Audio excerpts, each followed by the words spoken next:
The star map on the wall of the command ship flickered with soft blue light. Hundreds of planets were marked on it. Green dots for friendly worlds, yellow for neutral ones, and red for dangerous ones.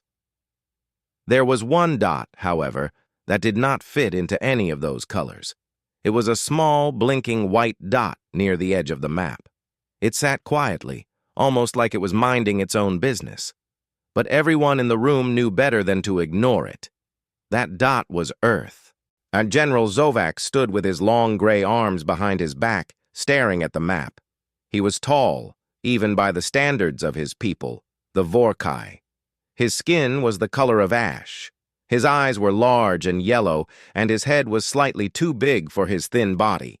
He had served in the Galactic Union for over 200 years.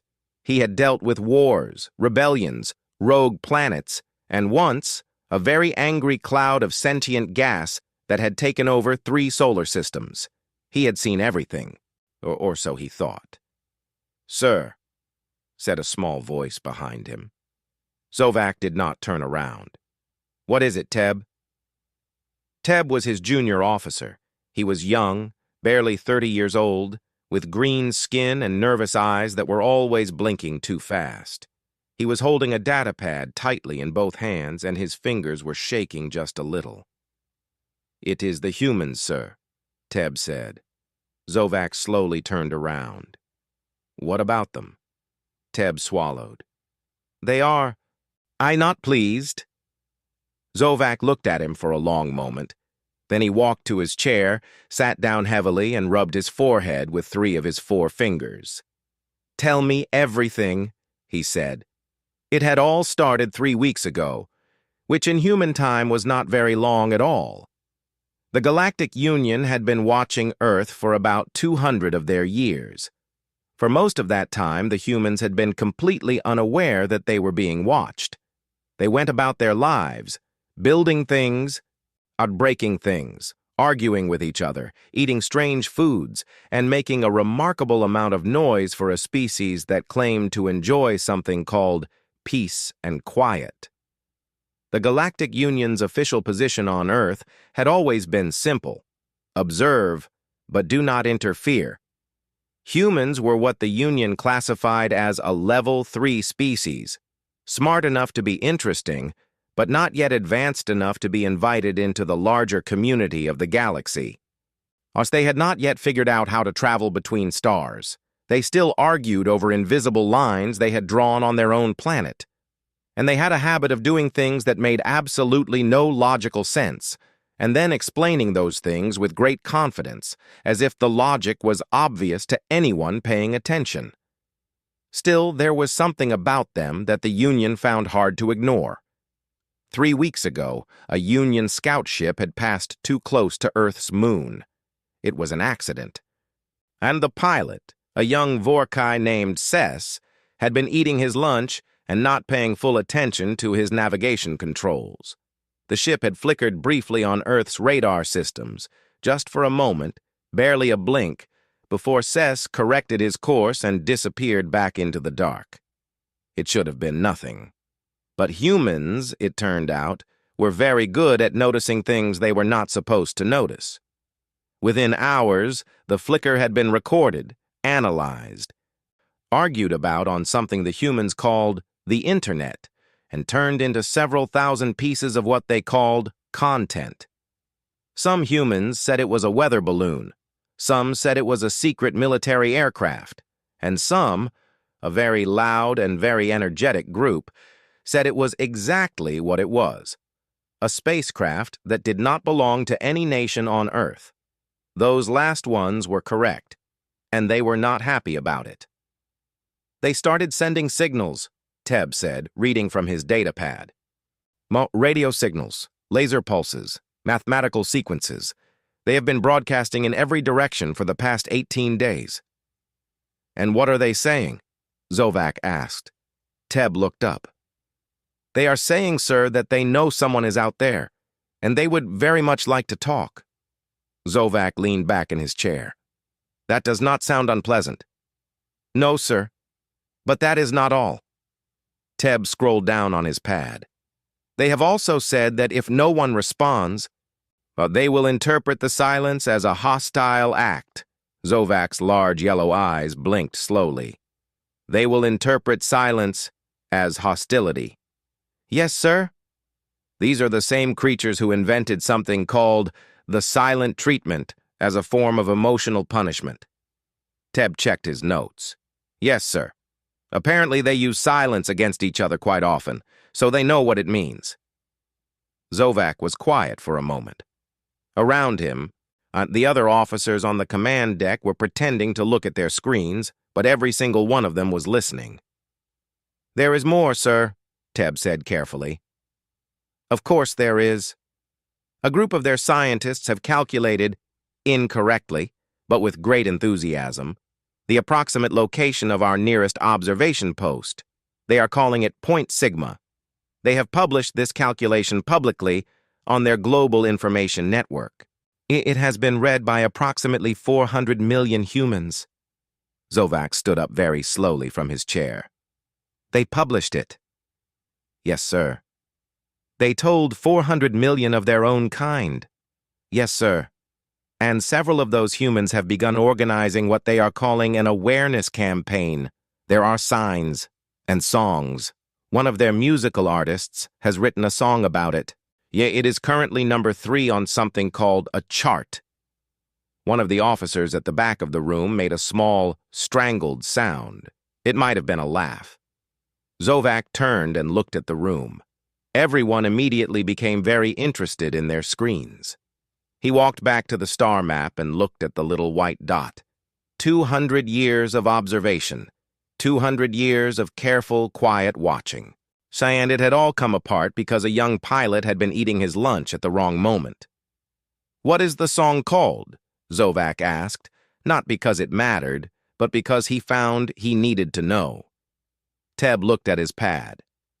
It is called, sir, Hey, We See You. Zovak closed his eyes. The white dot on the map kept blinking, quiet and patient, like it was waiting for an answer. Get me the council, Zovak said at last, and someone find Cess and bring him to me. I without his lunch. The command deck immediately burst into activity. Officers moved, screens lit up, and communication lines opened across half the galaxy. But through all of it, the white dot on the map kept blinking. Earth was waiting, and as anyone who had ever watched humans for more than 5 minutes already knew, they were not the kind of species that waited quietly for very long.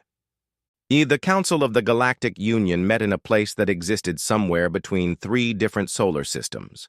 It was not really a room, it was more like an idea of a room, a shared space where the minds of the council members could gather without their bodies having to travel anywhere.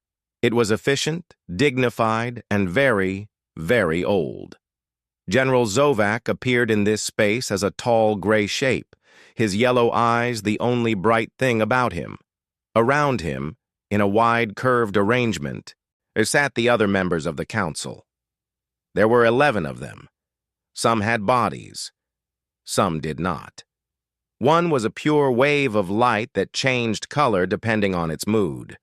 Right now, it was a dull, tired orange. You have called this emergency session, said Counselor Diva, who was a large, slow-moving creature that looked something like a rock with opinions. We assume it is serious. It is, Zovak said. Is it the humans? Zovak paused. How did you know? It is always the humans, said the wave of light. It turned a slightly darker orange. Zovak took a breath and explained everything. Cess and his lunch, the radar flicker, the signals, the internet, the 400 million people, and the song that was currently sitting at number 3 on a chart. He delivered this information in the flat, professional tone of a military man who had decided that the only way to get through the report was to treat it like a report. And when he finished, the council was silent. Then Counselor Pre, a small being with too many fingers, said, The song! What are the lyrics? That is not relevant, Zovak said. I want to know anyway. Teb, who had been standing quietly behind Zovak, pulled out his datapad. The chorus goes, Hey, we see you hiding in the dark. We know you're watching, so come on, show your heart. He paused.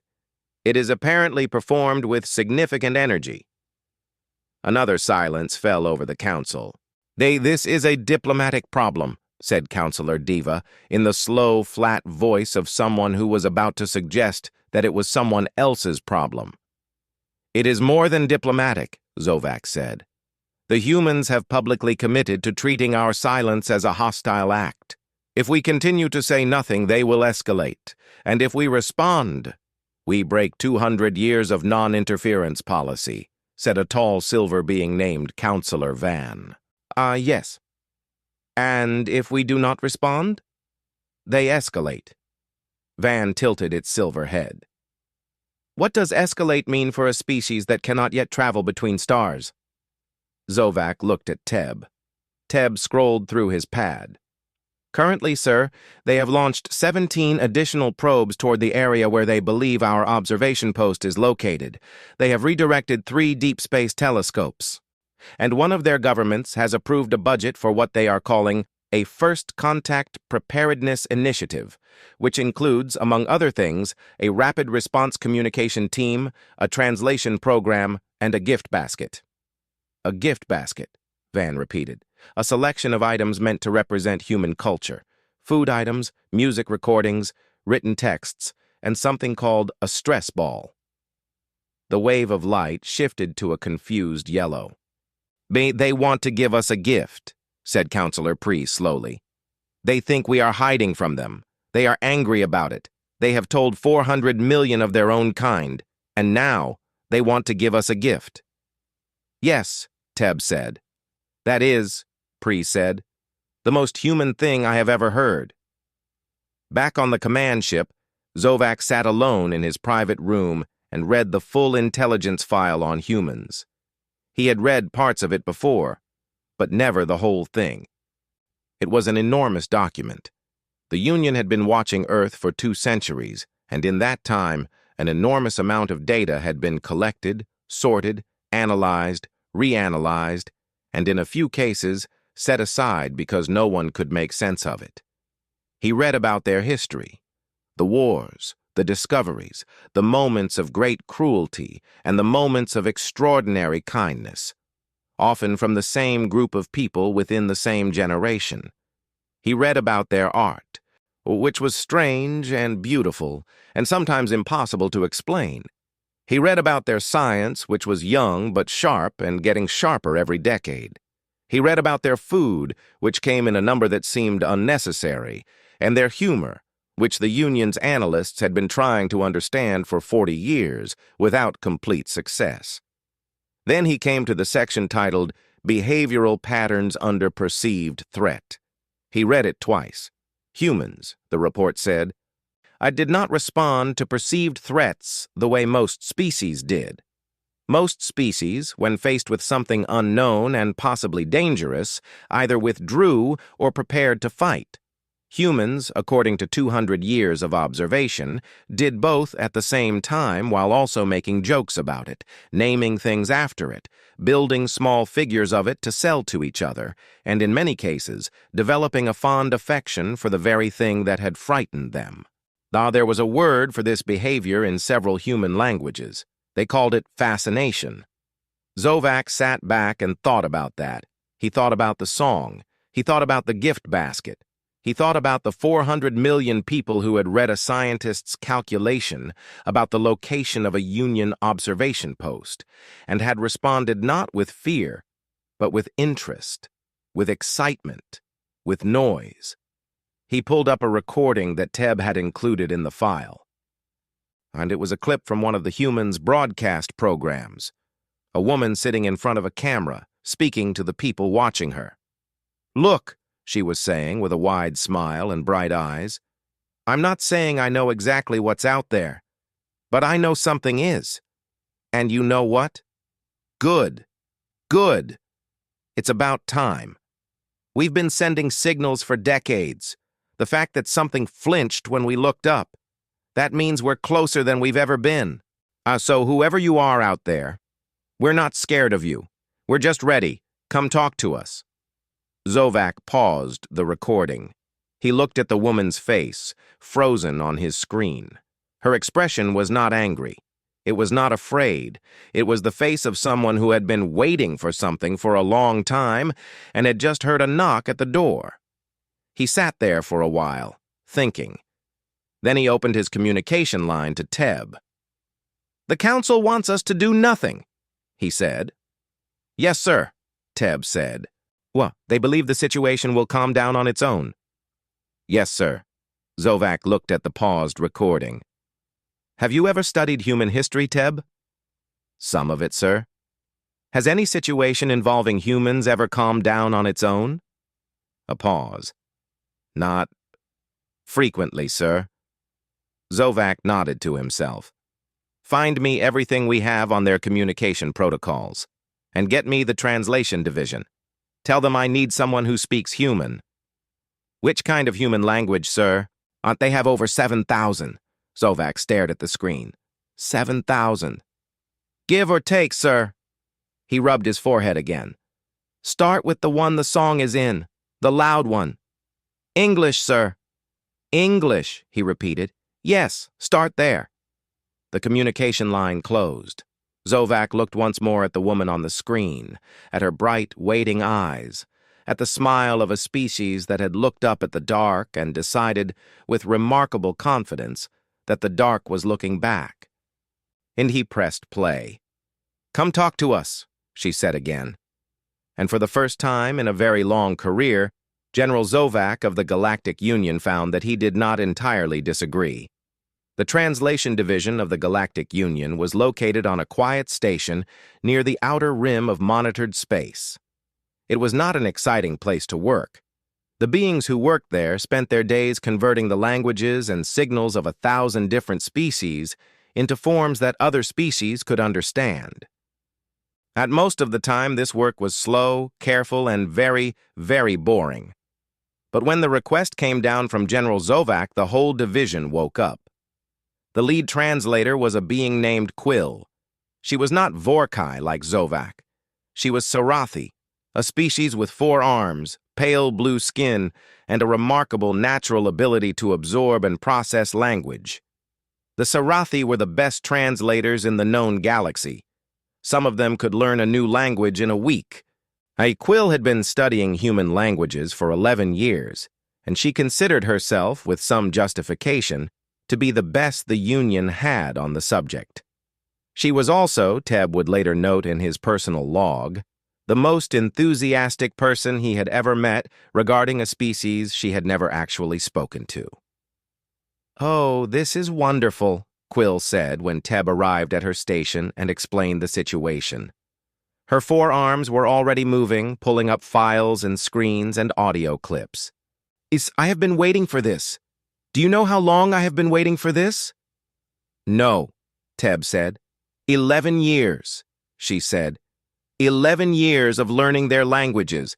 And they have so many, Teb, you cannot imagine. 11 years of cataloging their idioms and their grammar and their slang and their regional variations, all while knowing that we were never going to use any of it because the policy was non-interference. She paused. Do you know what an idiom is?" "Not exactly," Teb admitted. "It is when humans say something that means the complete opposite of what the words actually mean.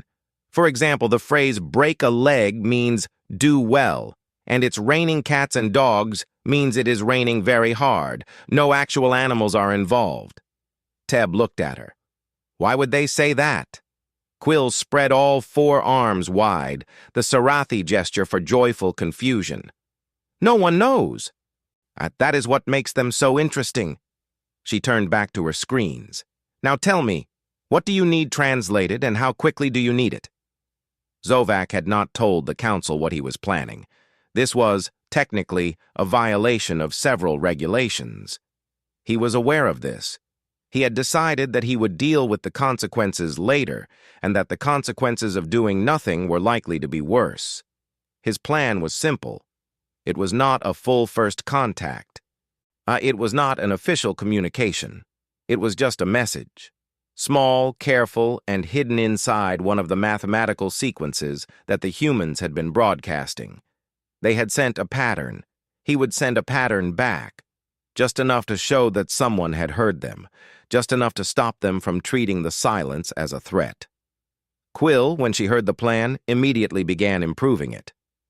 "Mathematical sequences are fine," she said, talking quickly in the way she always did when she was excited about something. But humans respond much more strongly to direct communication. They are an emotional species. If you want them to calm down, you need to speak to something they feel, not just something they calculate. "I don't want to speak to their emotions," Zovac said. "I want to send them a neutral signal." "There is no such thing as a neutral signal to a human," Quill said. "Everything is interpreted. Everything has meaning. That is one of the most remarkable things about them. They are meaning-making machines. Give them a dot and a line, and they will build an entire story around it." She pulled up a chart on her screen. "Look at this. When their scientists received a naturally occurring mathematical pattern from a distant pulsar in their early history, about half their population became convinced it was a message from another intelligence. It was not. It was just a spinning star. But they heard a voice in it." Zovac studied the chart. "So what are you suggesting?" "I am suggesting," Quill said carefully, "that we acknowledge them, not officially, not with names or locations or any identifying information, just a small, clear signal that says, 'We hear you. You are not being ignored. You are not alone.'" Zovac was quiet for a moment. "That is a very large thing to say to a species we have never spoken to." "Yes," Quill agreed, "but it is the truth. And in my experience, all 11 years of it, humans respond very well to the truth, even when they suspect they already knew it." While Zovac and Quill worked on their quiet, unofficial plan, things on Earth were not slowing down. Teb monitored the situation daily. He had set up a small feed of human broadcasts and internet activity on a side screen at his station, and he found himself checking it more often than he should have. It was, he had to admit, very difficult to look away. The song, "Hey We See You," had reached #1. There had been several cover versions recorded in different human languages. One of them was performed entirely by children, which Teb found unexpectedly moving in a way he could not explain. The awareness campaign had grown. There were now protests, if you could call them that, outside several government buildings on the planet. The people attending them were not angry in the way Teb had expected. And they were not throwing things or shouting threats. They were holding signs and singing, and in one case, dressed in costumes meant to represent what they imagined alien beings looked like. Teb spent a long time studying one of the costumes. It was nothing like a Vorkai. It had large black eyes and a tiny gray body and very small hands. He found this both inaccurate and oddly charming. The scientists were still broadcasting. Their signals had become more sophisticated over the past week. They were no longer just sending mathematical sequences. They were sending music, images, and something that the translation team identified as a sample of human DNA, encoded in a digital format. They had sent their own blueprint into the dark. Teb stared at that data for a long time. He thought about what it meant, a species that had no way of knowing who was listening, or whether anyone was listening at all, choosing to send not just words or numbers, but the very pattern of themselves. And he thought it might be the bravest thing he had ever seen. He didn't say this out loud because he was a junior officer, and it did not seem like the sort of thing a junior officer said. But he thought it. Then he went back to work. On the screen behind him, the Earth continued to broadcast. It sent its signals out into the dark, patient and bright and not at all willing to be ignored, like a small light left on in a very large house, a sign that someone was home and someone was waiting. And the door was open if anyone had the courage to knock. Zovac read Teb's daily report that evening. He paused when he reached the part about the DNA signal. He read it again. Then he turned to the message that he and Quill had been drafting for the past 2 days, sitting quietly on his screen, waiting to be sent or deleted. He looked at it for a very long time. Then he pressed send. The signal reached Earth on a Tuesday. It was received at 3:17 in the morning, local time, and at a research station in a cold and quiet part of the world where a small team of scientists had been working in rotating shifts for the past 3 weeks, watching and listening and hoping. The scientist on duty at the moment of arrival was a woman named Dr. Mara Chen. She was 34 years old, had been awake for 11 hours, and was on her 4th cup of coffee when the instruments on her screen changed. She didn't shout. She didn't make any sound at all for a moment.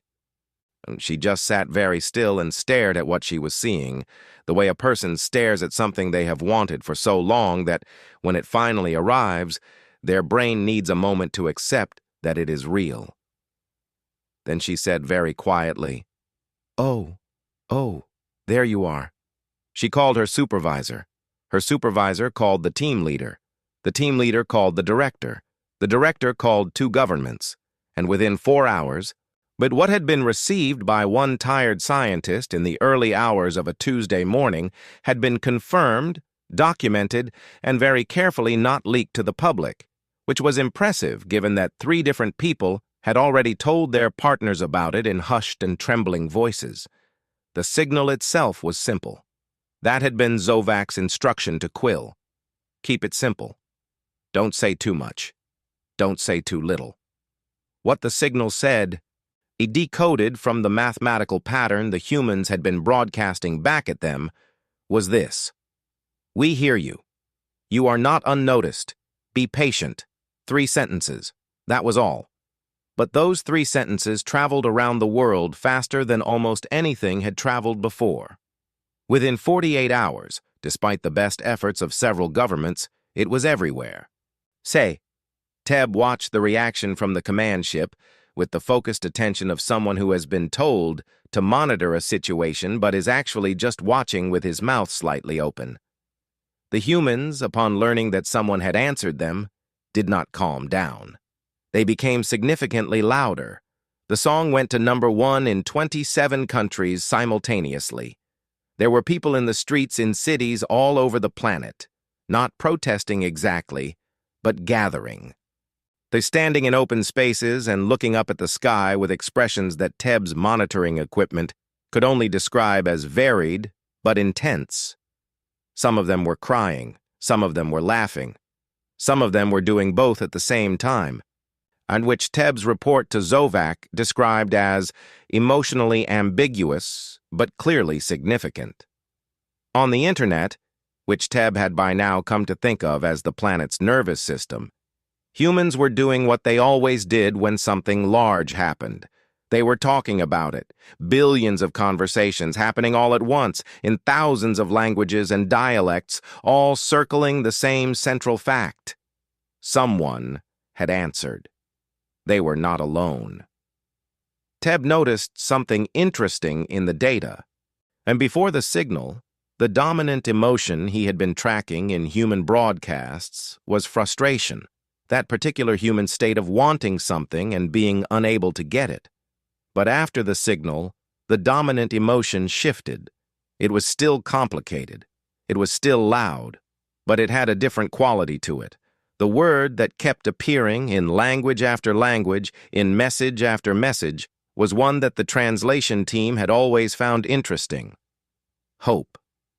The council found out, and of course. Zovak had expected this. He had prepared a report explaining his reasoning, his methods, and the exact nature of the signal that had been sent. He had kept it factual and professional. He had deliberately not included the part about Dr. Chen saying, "Oh, there you are," because he felt it would make the report harder to defend, and also because it was the kind of detail that stuck with you once you heard it. And he was not sure the council needed it stuck with them. The Counselor Deva was the first to speak when Zovak appeared before the council. "You sent a signal to a level 3 species," it said, in the slow, heavy voice of someone building toward a point. "Without authorization." "I did," Zovak said. You violated the non-interference policy. I sent 3 sentences. I did not identify myself, my species, or my location. I did not share any technology. I did not make any promises or any threats. Now, I responded to a direct communication from an intelligent species that had explicitly stated it would interpret silence as hostile. He paused. I chose not to be interpreted as hostile. A long silence followed. The wave of light, which had been a steady pale green since Zovak appeared, shifted slowly to a brighter color. It was not quite yellow. It was something in between. The non-interference policy exists for a reason, said Counselor Van. It does, Zovak agreed. It protects young species from being overwhelmed by contact they are not ready for. It protects the union from complications that come from engagement before a species has reached the appropriate level. He looked around the room. But I have been reading the original text of that policy, and I want to point out something it says in the very first section. Teb, behind him, held up a data pad with the relevant passage highlighted. The policy, Zovak said, is intended to prevent harm. To protect, not to ignore, not to hide. He looked at the council. We have been watching these people for 200 years. We have seen them make terrible mistakes and remarkable recoveries. We have seen them be cruel and generous and frightened and brave. And now they looked up at the dark, saw a shape they weren't supposed to see, and instead of running from it, they wrote a song about it and sent us their DNA. The word hung in the space between them. Counselor Pre made a small sound. But they really sent their DNA. They did. Into the dark, with no idea who might receive it. Correct. Another silence. This one had a different quality to it. It was the silence of beings doing the thing that all thinking creatures do when something challenges what they thought they already knew. Zovak stood straight and still, and let them think. What do they want? Counselor Deva asked at last. The same thing they have always wanted, Zovak said simply. To know they are not alone. To understand where they fit in the larger picture. To be seen, he paused. And to talk. They very much want to talk. The wave of light turned a gentle, thoughtful blue. And you believe, Van said slowly, that they are ready? Zovak thought of the woman on the broadcast, with her bright eyes and her open smile. He thought of the scientists working through the night, watching and listening. He thought of the children singing a cover of the song that had started all of this. And he thought of 3 sentences, sent into the dark on faith, and answered. I think, he said carefully, that ready is not the right question. The right question is whether we are willing to find out. The council was quiet for a very long time. Then, one by one, they began to vote. The vote was 7-4 in favor of limited, cautious, officially authorized contact. Zovak did not celebrate. He was not the kind of being who celebrated. He noted the result in his log, thanked the council for their time, and walked back to his ship with the calm, steady pace of someone who had a very large amount of work to do and was already thinking about where to start. Teb, who had been waiting outside the council chamber, fell into step beside him. Well, he asked. 7-4, Zovak said. Teb let out a long breath. The 4 who voted against, what were their reasons? The usual ones. Too early, too risky. We don't know enough about them. Zovak paused. One of them said that a species that still hasn't unified under a single government cannot be trusted to handle contact responsibly. Teb thought about this. To be fair, sir, they do argue with each other quite a lot. Every species argues, Zovak said. The ones that have stopped arguing are usually the ones that have stopped thinking. He pushed open the door to the command deck. Get me Quill, and tell Cess to report to my office. It is past time he understood what his lunch break has started. The planning process took 6 weeks. 6 weeks of the most careful, detailed, and hotly debated preparation that the translation division had ever seen. Quill was in her element. She worked 18-hour days, which was not unusual for her, and filled the walls of the planning room with charts and notes and diagrams, connecting human words and concepts to their nearest equivalents in Union languages. And the first full contact message had to be perfect. Not in the Union's idea of perfect. Perfect for humans. It had to be clear, warm, honest, and direct. It could not be condescending. It could not be vague. And it absolutely could not, under any circumstances, feel like a form letter. Humans hate form letters, Quill explained to the team on the 3rd day. They have a name for messages that feel impersonal and automatic. They call them corporate. It is not a compliment. "How do we avoid sounding corporate?" asked one of the junior translators. "We speak like we mean it," Quill said, "because we do." She drafted 47 versions of the message. Zovac read all 47. He approved the 48th, which Quill wrote at 2 in the morning after staring at the ceiling for an hour and deciding to stop trying to be clever and simply say what was true. The message said, "We have watched your world for a long time. We admire what we have seen. You asked us not to be silent, and you were right to ask. We are your neighbors. We would like, with your permission, to introduce ourselves properly. We are listening." It was sent on a Friday, which was not chosen for any cosmic reason, but simply because the communications window was best aligned with Earth's receiving stations at that time. "Doctor?" Mara Chen was not on duty when the second message arrived. She had gone home 3 days earlier for the first real sleep she'd had in weeks, under strict orders from her director, who had pointed out that she had been at the station for so long that the other scientists had started leaving food on her desk like an offering. She was woken by her phone at 6 in the morning. It was her colleague, whose voice was doing something unusual, a strange combination of completely professional and completely failing to be completely professional. "Mara," he said, "you need to come in." She was in her car within 4 minutes. She arrived at the station 11 minutes after that.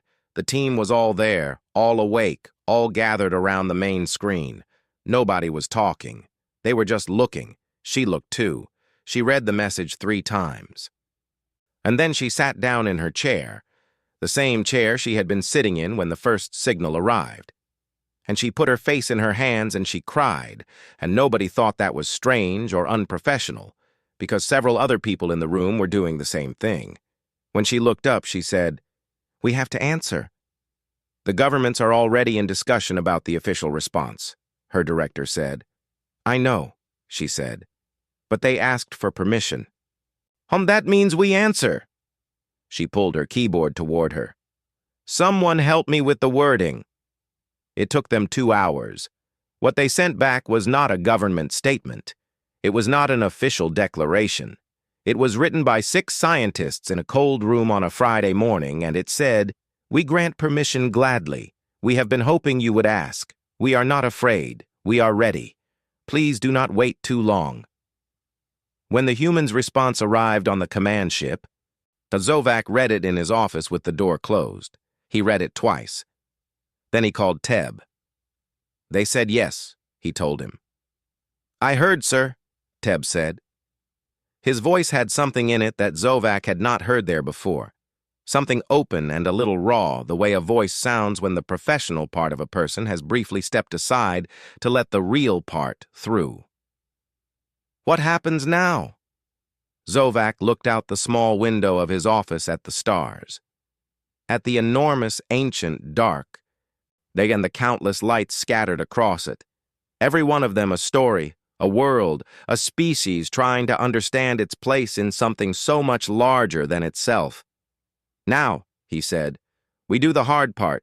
We talk. What do we say first?" Zovac thought about that for a moment. He thought about 200 years of watching, about a woman saying, "Oh, there you are, in a quiet room at 3 in the morning," about children singing a song into the sky. They'd about scientists sending the blueprint of themselves into the unknown with steady hands and open hearts. "We say hello," he said, "properly this time, with our name." He stood up, straightened his uniform, and walked to the command deck. The officers looked up when he entered. The screens around the room were alive with data and signals, with the long, complex, beautiful noise of a planet that had been waiting to be heard. At the center of it all, the white dot on the star map blinked on and off, steady and patient. Zovak walked to his station and opened the communication line. Quill was already there, waiting, her forearms ready and her eyes bright with 11 years of anticipation finally becoming something real. He looked at her. She looked at him. "Ready?" he asked. "Since the day I started," she said. He nodded once, and the Galactic Union spoke to Earth for the first time. Not as a secret watcher, not as a silent presence in the dark, but as a neighbor who had finally come to the door, taken a breath, and knocked. Far below, on a small and loud and extraordinary planet, billions of people looked up. They had always known, in the quiet place where certainty lives before proof arrives, that the universe was not empty. They had always known that the dark was full of something. They had always known that the lights in the sky were not just lights. And now, at last, the lights had answered. And the humans were not displeased. For the first time in 3 weeks, they were something else entirely.